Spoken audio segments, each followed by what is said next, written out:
Good morning and Hey, welcome. good evening. Good Uh, morning, Patricia. How are you? And I'm great. good morning to my viewers. I am so excited today to have as my guest Patricia Pomerleau. Patricia, thanks for being with me.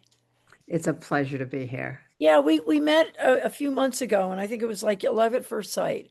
I just was really blown away by you, and in an instant, I said I have to have you on my show. So let me share a little bit with my viewers about who you are.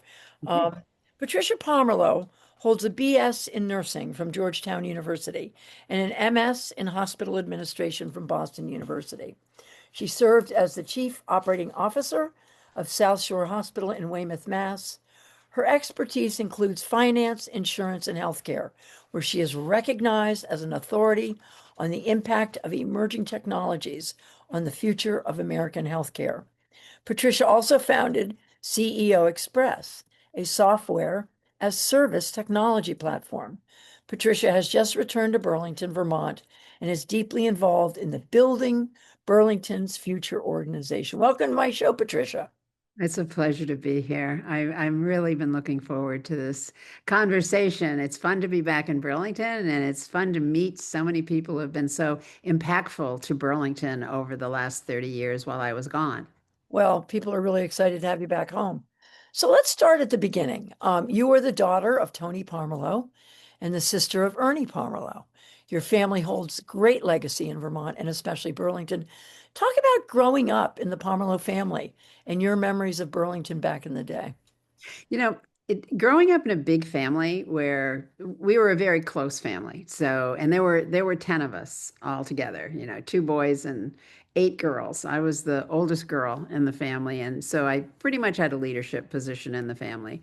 Um, as busy as my dad was, he was an extraordinary father. I mean, we didn't miss any. I've heard stories of families have had successful dads or very busy dads that they really missed his being around. That didn't happen with my dad. He was home every single night. The minute he walked in, he just focused on us, um, and and sort of watching my dad sort of build his businesses, but not just his businesses, but his love for Burlington. I mean, Burlington was so important to him, as is Newport. We always said Burlington was his brain and Newport was his heart, because he was born and raised in Newport. And so he's very, very connected to Newport. But we were a group in and of ourselves. We almost didn't realize that you needed to have all of these other things in your life. There were so many people in our family, and there were so many people to do things with, that we really sort of moved as a block. But it was great fun. We're still very close, to my very close. My house, which I just built a few years ago, or when I came back to Burlington 4 years ago, is called the Party House, and that's the reason I built it this way. All the grandchildren call me Aunt Papat, and this is Aunt Papat's Party House. So I'm having a big Labor Day barbecue here on Sunday. And I do Thanksgiving here and Christmas Eve, and it really has become sort of the place where the family comes now to just have a good time. That's beautiful. That's wonderful. It doesn't surprise me at all. Now, after college, you moved away for most of your adult life. You created a remarkable career in hospital management. Talk to us about the work and how you view our current medical system. You know, I had an undergraduate degree in nursing, and I was actually I worked in Boston for a bit, and then I worked in DC for a bit right after college, and then I came up here for a little over a year and worked in the emergency room. And I discovered in and of myself, sort of my own traits, is that I preferred creating systems rather than over direct care. I was a good nurse, but I kept on thinking this can be done better. This can be done better. Let me reorganize this. Let me come up with a better system of how to get patients through more quickly and how to follow up with them more when they leave the emergency room. And because I just hate inefficiencies. So at that point, I was like, and some people got annoyed with me, to be very honest. I mean, there were some there were some people that just thought I should just leave because I kept the present systems. I just didn't think they were working. So I went down to Boston. I got into graduate school. I went down to Boston, and then immediately thereafter, I ran an emergency room and outpatient clinic, like immediately after graduating from my graduate program. And it was great. Having a nursing degree and an administration degree actually works together very well, and people really sort of want to hire you because back then that wasn't very common. It was a real rarity to have that combination. And so I ran that place, and one day the chairman of the board came down to the emergency room and said, "I want to see Patricia Pomerleau." And I was like, "Dear God, the chairman of the board is here." I had no idea. I mean, I was all of what, 26 years old. And he said, "The finances of the hospital have changed since you've been here, and we want to know what you're doing." And I said, "Well, the main thing I didn't do very much. I just started treating the factors of production like they were important. And the factors of production when you're running an emergency room are the ambulance drivers. They make the decisions." So I gave them their own room. I gave them their magazines. I gave them a coffee pot that I made sure people freshened up every couple of hours. I gave them all the equipment for equipment exchange because ambulances have masks and neck collars and all these sort of things. And when they drop off the patient, they leave it with the patient. So I gave them a storage room. So we started getting like 5 times as many ambulance drop-offs, and hospitals make money with surgical patients. They lose money with medical patients. You treat them all well, but you want to increase your percentage. So anyway, that is the kind of thing I did. And then I left. I went to Jamaica for a vacation. I quit my job, went to Jamaica. And when I got back, I got into my apartment that I was sharing with my sister in Boston. And there was a magazine. In the back of the magazine, there was an ad for the vice president for patient care services at Central Vermont Hospital. So I applied. And surprisingly, they gave me the job. I think I was 28 by then. And I remember hanging up the phone and saying, "Mom," I was living at I was in my parents' summer house. I said, "Mom, I think I've gone too far this time." But you know what? I was there for 5 years. I turned it around. I made it a model because it was fun. I love systems. And then I was recruited to other jobs, and I landed in Boston at a wonderful hospital that I turned around. I love problems. I love problem hospitals because I love messes that I Well, have to. are Yeah. you involved at all in helping turn around the Vermont hospitals here now? Are you involved in? I am not at this point. I've been focusing on downtown Burlington. Okay, I get that. Now, speaking of systems, you created CEOExpress to Uh-huh. help your clients grasp the power of the internet and the opportunities it afforded. Forbes named CEOExpress best of the web every year since 2000. Talk to us about this company you created. Okay, so I created CEO Express as a directory for myself. I was like, it was back in the late 80s. I mean, we're talking a long time ago. And so I tried to sort of go out and get the best sort of focused information sites that there were. And then I was asked by what was a major conference back then, like let's say it was probably the early, and that was a little it was a, this was a little later than this. This is in the 90s. But I was asked, there used to be a conference called Internet World, and it was the place, and it was at the Javits Center in New York City. And I mean, it was packed, and all the major players were there. And I got a call saying, no one's focusing on executives. Would you do a talk? And I was like, sure. And he said, well, we'll just have you in as a pre-conference morning. And I was like, fine, whatever. And so I started to pull together some ideas. And then I got a call back from them saying, we've had so much interest in your conference. We want you to do a whole day. And I was just like, okay. So I got a lot of industry leaders back then, which you could get the head of Netscape. You could get anybody to come to your conference, particularly if you were if you were talking to CEOs. And I think this was probably 90, let's say 97. And so I had this phenomenal panel, and I did all the segues. And anyhow, in that conference, I showed my CEOExpress, which was basically my customizable um, index of all of the sites that were important and really very well organized, like a librarian would organize them, which back then was very rare. I mean, there just was nothing. Yahoo wasn't even around, or it might have been for a day or so, but it was brand new. Google wasn't around.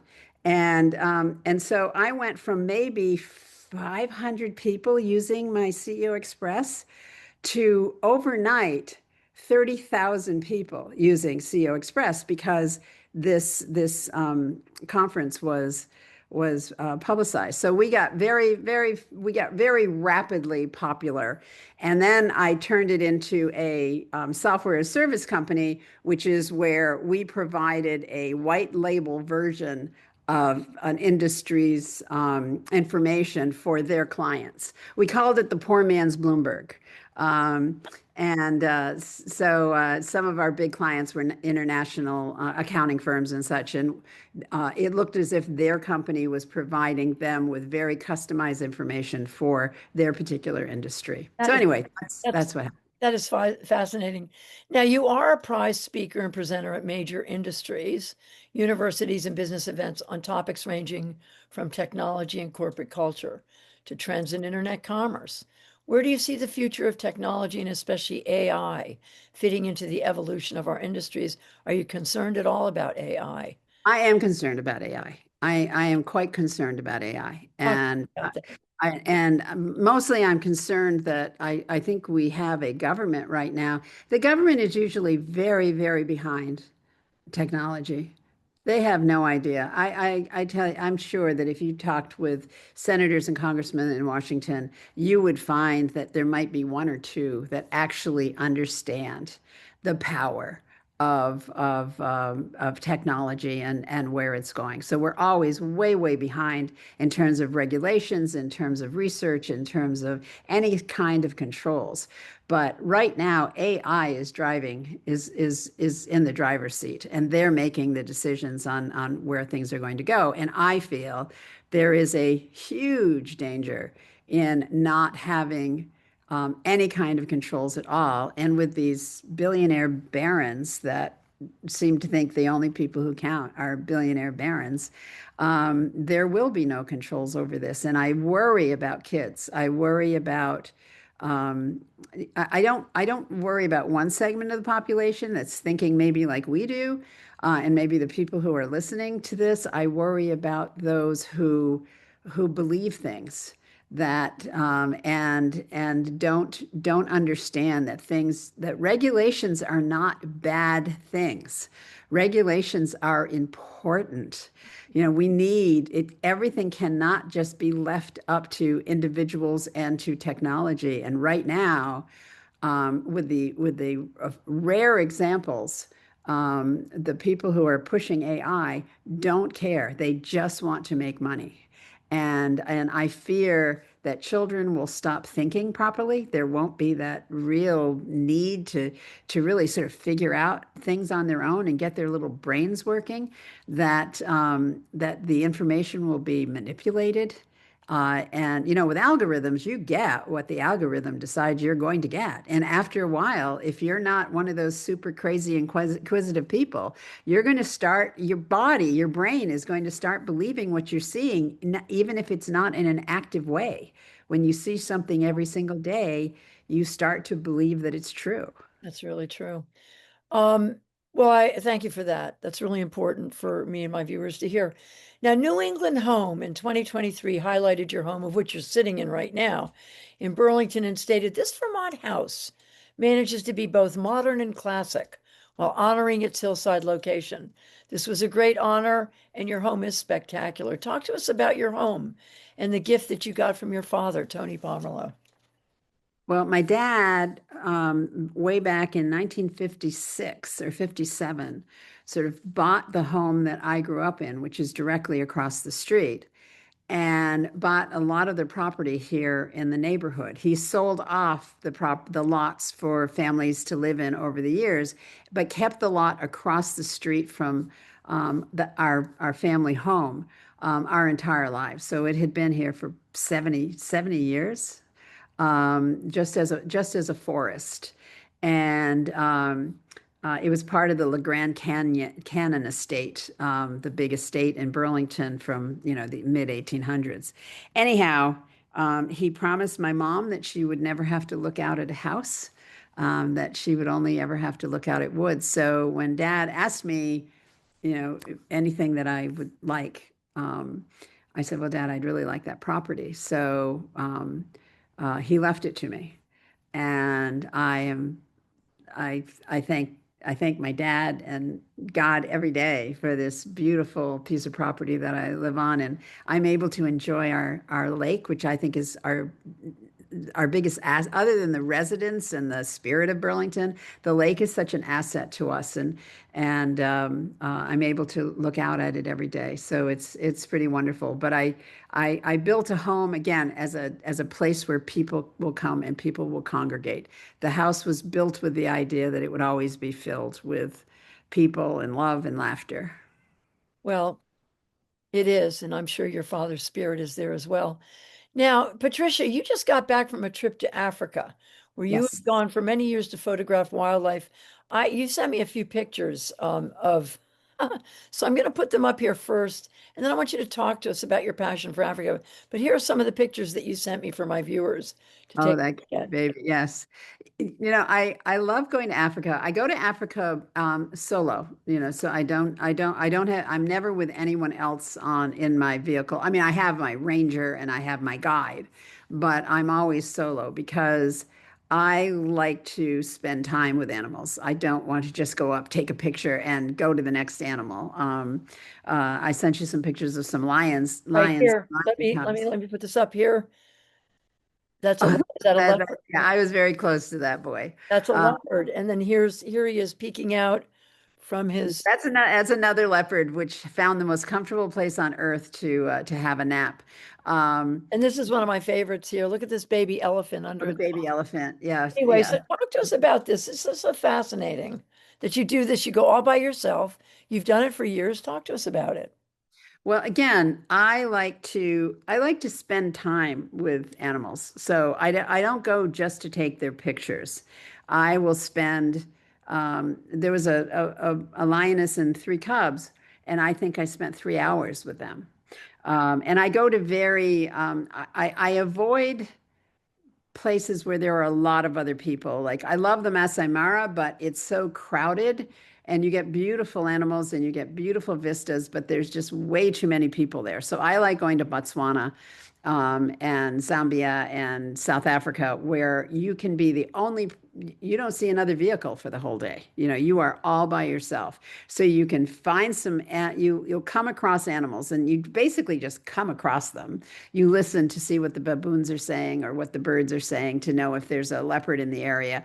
And then you just stay with that animal and you just watch them. And that's how you get really good pictures. It's not going up and snapping pictures. It's just stopping your vehicle, sitting back, watching the animal, and then waiting for it to do something. It will. Animals, for the most part, lions might sleep for hours and never move, but most other animals are always going to move fairly soon.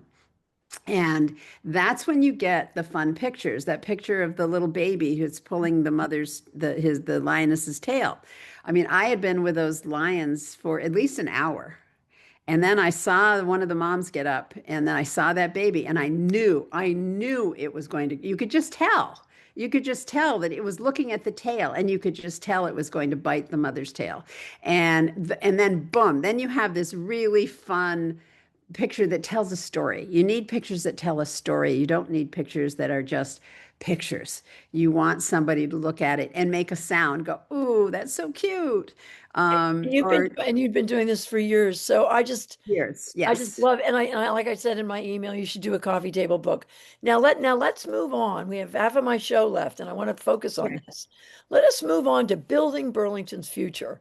This is a nonprofit that was started 8 months ago, a year ago. Indeed, the focus of BBF is on community well-being, community safety, the local economy, and more housing. So, what are the actions that BBF is doing to stay focused on these goals? Well, we started BBF. We started fundraising for BBF around maybe 5 months ago. So it really didn't exist before then. And I have been looking at sort of a three-pronged approach to what I see as the lack of vibrancy in Burlington that we have had for many years, but we can't go back. A lot of people are said, "Oh, we need to go back to when Burlington was this and that." And I'm like, you can never go back. That was one of the credos of my father, is you can't go back. If you're standing still, you're slipping backwards. You need to create a new future. So we need to create a future for Burlington, which is thus the name of building Burlington's future. And the thing that we decided from day one that we were going to do differently from all of the amazing efforts that have been made by residents and citizens in Burlington and surrounds to address some of the problems that we're having, is that we were going to raise money so we could have full-time employees, Mhm. because volunteer organizations, by their just very nature, they're scattered, and people have lives and jobs and families and all sorts of other things to pay attention to. So we decided we wanted to create a 501(c)(3. We wanted to raise significant dollars so that we could have a full-time director and an assistant director, so that there was just somebody. The board only had to have board meetings and set directions, and then we had staff that could carry it out. And that's where we see there's a real difference between building Burlington's future and many of the other really um, uh, the efforts that have just been worked so hard with getting thousands of people's of names on letters, but then nothing really comes out of that, because no one's responsible for execution. So within my purview is we see a three-pronged approach to the issues that are going on in Burlington. We have our Pomerleau Family Foundation. We have the Downtown Ambassador Program, which Kelly Devine from the Burlington Business Association brought to us to be a major funder of. And then we have Build Burlington Future. And so with our foundation, we provide funds to support mostly organizations that support children and youth, from the STEPS program for domestic violence to Spectrum to King Street, because we see and Boys and Girls Club, which if we focus on youth, we give kids a good start. We don't, but we support people who give people who want to, between Mark Redman and Shabnan Nolan, I mean, and Tanya. I mean, those people are just astonishing in terms of what they get done. The second is the Downtown Ambassador Program, which is an individual who works for the BBA, and we're major supporters of this program, where he works just with merchants. He goes store to store to store and has decreased shoplifting by 70% in 1 year. Wow. That's one piece. And then the third piece, and this is just, again, this is from my perspective, my three pieces, is Building Burlington Future, which is a advocacy organization. And one of the things that happened last week or the week before for a council meeting that was on Monday, which was a resolution to help um, get City Hall Park back to a place where all people can enjoy it. And that is by working with the Burlington Police on basically the ordinances that we already have in place, Mhm. but making sure that they are dealt with properly. And someone said something to me, one of the people we talked with yesterday in our foundation meeting, he said, and I want to make sure that I say it correctly. He said, everything can't be client-led choices. And he said some of the organizations that believe that people should just be able to be on drugs and they should just be able to buy drugs and they should just be able. You and I can't do everything we want just because we want to, and so there needs to be some sort of ability to control behavior, not free will, but behaviors that are making life very, very difficult or impossible for mothers and kids and families and teachers to be able to use Burlington and our downtown the way that they want to. So what BBF did, and this is one of the advocacy initiatives, is they sent out an email to everyone saying, talk to your city. If you believe in this, talk to your city councilors. And there was a link with the pre-populated emails of all of the city councilors with a pre-populated text if you wanted to use it, or you could erase the whole thing and write your own, or you could modify it in any way. And then you just clicked send. And all councilors got that exact same email with your address, your name as a constituent, to the councilors. And that was very powerful. And as you may have seen, that resolution was passed on a bipartisan way. And we are now going to focus on getting City Hall Park back to a place where everyone can enjoy it. And it doesn't mean we're not compassionate, because we are working with the city and with the police and with a lot of organizations, BBF is, to make sure we have both compassion and the ability to control certain behaviors in this town. Well, compassion has to go both ways too. So I don't know if you knew this, but back in the 1980s, Main Street Landing took the downstairs of Union Station with Sister Bonvalor and cots, and we turned it into a day station. And every Yes, day, 100 people would come down. They'd get medical, job, that's amazing. counseling, everything. And they That's would come down and they amazing. would fill up the basement of Union Station, and they would get fed lunch, and it was a place where everyone could go, and that's where they went. And then Right. Sister Bonvalor, we had to develop the train station. She was building the new cot station, and I was so Mhm. happy that she said we're moving because we didn't want to ask them to leave. But anyway, I think Right. it needs to be a place where folks can go to get all their services. But that's neither here nor there. Bravo to the BBF, Burlington Yeah. building Burlington's future. Now, to my viewers, this organization is a nonprofit. And it Right. is taking donations to support this work. And to my viewers, please go to their website, buildingburlingtonsfuture.org, and make a donation. No donation is too small, but every bit helps. So, Patricia, what do you see as the problems facing Burlington? And aren't you seeing some of BBF's challenging work starting to pay off? I was there the other day. I thought the city was quite vibrant. I mean, I think the Downtown Ambassador Program, I think has done an amazing job developing relationships with a lot of the people who have drug issues in Burlington. He spends a lot of time doing that, and decreasing the shoplifting in Burlington. We also have individual citizens, like on Wednesday nights. Lisa has created this wonderful program. Incidentale, yes. Yes, Yep. where everyone just goes down on a Wednesday night for no particular reason other than to meet their neighbors, to have a cocktail, to have dinner, to just wander about. And that has been, it goes to show you that you don't have to have like raise huge sums of money to create change. Sometimes you just have a passionate person who decides that we're just going to do this and I'm going to talk to people. And everyone was so excited. They needed someone to lead it. So I think more and more of those initiatives that are brought up by individuals, and that's the other thing that BBF is looking to do, is we don't want to create programs. We want to help people create programs in their various constituencies and neighborhoods. And we'll have the tools to help them do it. We'll have the tools to help them raise money. We'll have the tools to help them get the word out.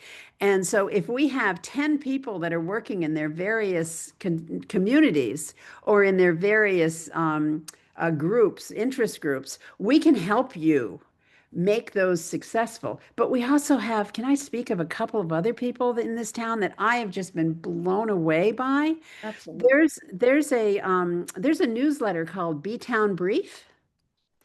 And if anyone who doesn't sign up for B Town Briefs, I think it's B Town Briefs, it is the most amazing newsletter. This fellow Steve and I, we've been emailing a lot, but we haven't gotten together yet.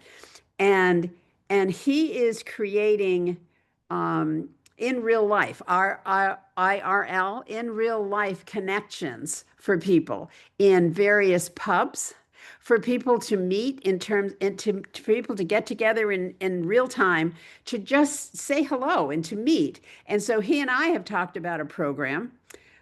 They have them in major cities, but we're like, why don't we do a Burlington version of this? And they're in major cities, it's called Lectures on Tap.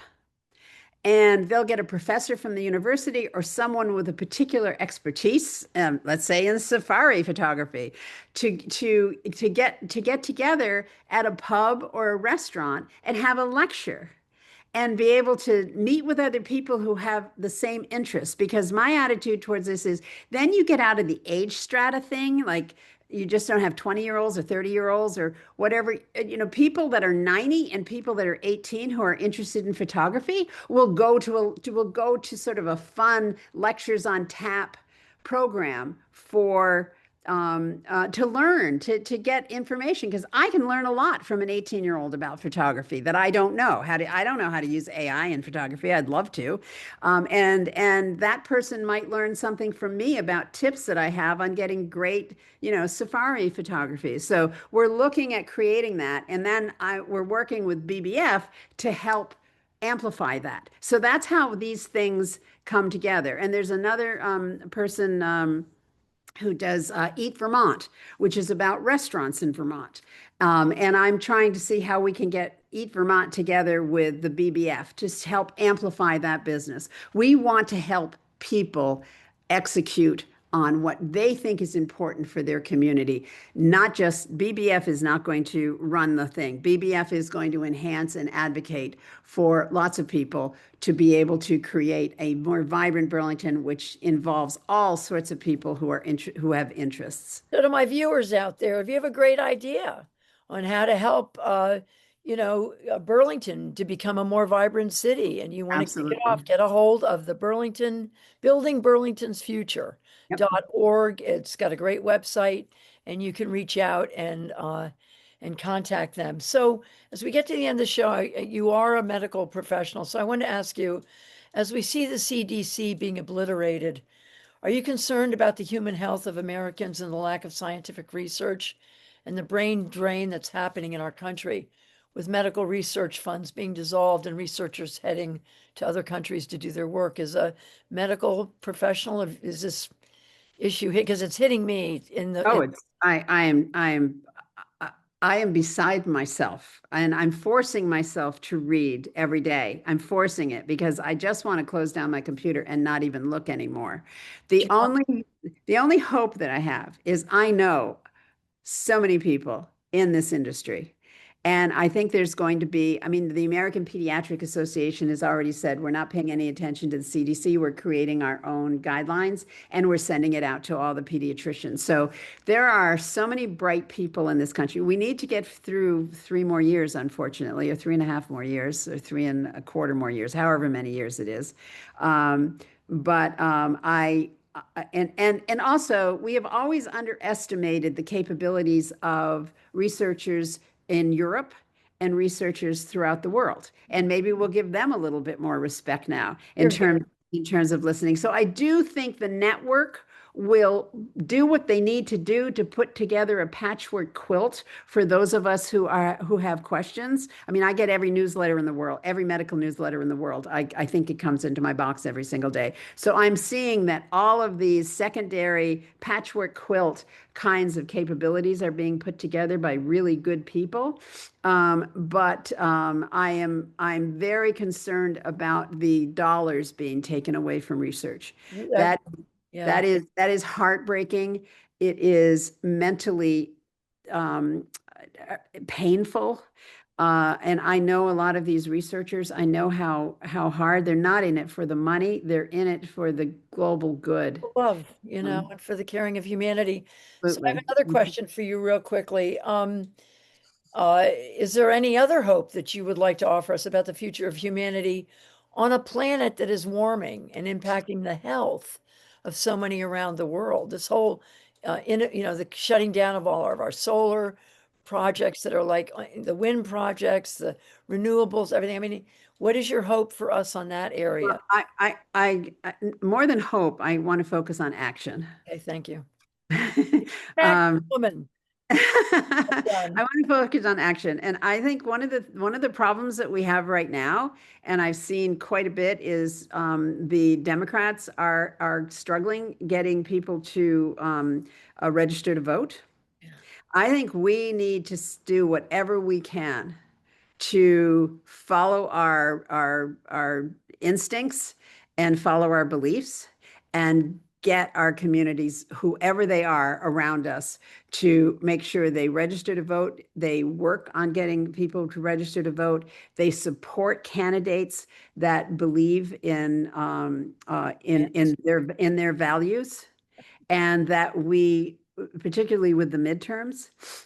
So we need to leave Vermont. We need to get involved in other states, because, Vermont is sort of a given. We're going to be who we are.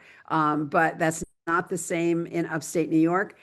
Which isn't a very long drive for some of us. We can go and help those people that are passionate in their regions, get congressmen and senators that will follow the values that this country has always held dear, and has just sort of fragmented and fallen apart in an amount of time that has boggled all of us. But we need to focus on action. We need to get out and we need to help people. Those of us who can afford to financially support candidates need to financially support candidates. And those of us, and both of us, whether you can or not support candidates financially, need to get in our cars, need to go where we need to go, and we need to support candidates in those regions that may have toss-ups, to help the candidates win that support your values as a citizen. Well, it's interesting because we are winning elections in places that, Yes, Trump won yes, by 50 points. So, yes, well, that yes. sort of wraps up our time, Patricia Pomerleau. It was such a delight to get to know you and to call you my new friend. Thank you so much for all that you are and all that you do. We are so grateful for you and all that the Pomerleau family has given to Vermont throughout our lives. Thank you so much. I'm And just, thank you to you for everything that you've done for Vermont. thank you. All right. And to my beautiful viewers out there, again, go to the website, buildingburlingtonsfuture.org. And if you can make a donation, this is really going to help our city. So thank you for joining me, and I will see you shortly. Have a great day. Thank you. Bye bye.